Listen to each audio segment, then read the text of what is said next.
Let's talk about some point guards to target on the waiver wire.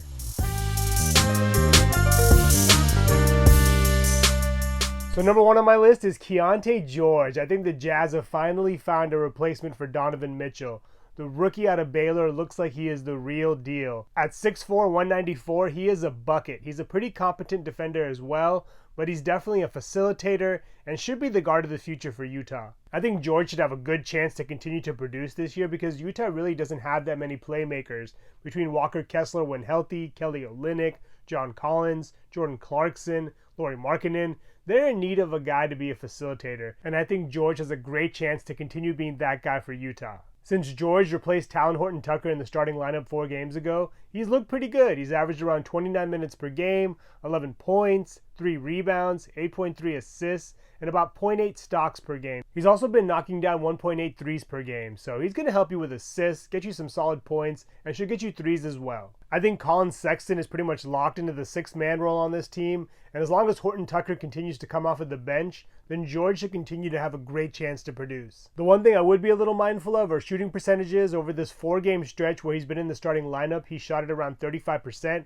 For the year, he's a 39% shooter from the field, so that's something to keep in mind when adding him. Next up, Dyson Daniels. Daniels has benefited from both CJ McCollum and Jose Alvarado being out of the lineup, and I think as long as they are out of the lineup, then Daniels is worth an add. The second-year man out of Australia has actually looked pretty solid in the starting lineup this year. Before being drafted by the Pelicans last year, he played for the G League Ignite, and he averaged around 11.6 points per game, around 6.7 rebounds per game, 4.8 assists, and 2 steals. And he averages pretty similar numbers in the NBA when starting. Since moving into a starting role, he's averaged 11.2 points, 6.2 rebounds, 5 assists, and 2 steals.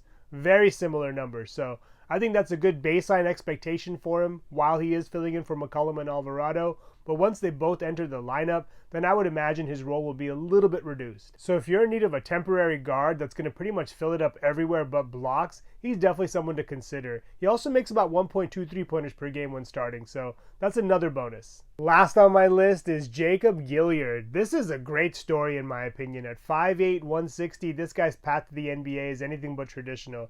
He's a 5-year player out of Richmond, and he ended his college career as the all-time steals leader in Division I NCAA basketball. Very impressive, so it's not surprising that he made the NBA and that he's seeing a starting role at times. He was undrafted last year and played in the G League where he led the league in assists, so he's coming into the NBA with a lot of confidence. Even before Marcus Smart went down, we saw Gilyard get into the starting lineup. And with Smart out for the next 3 to 5 weeks with an ankle injury, I think Gilyard should have even more opportunity. The one thing that's probably going to hold him back is his size.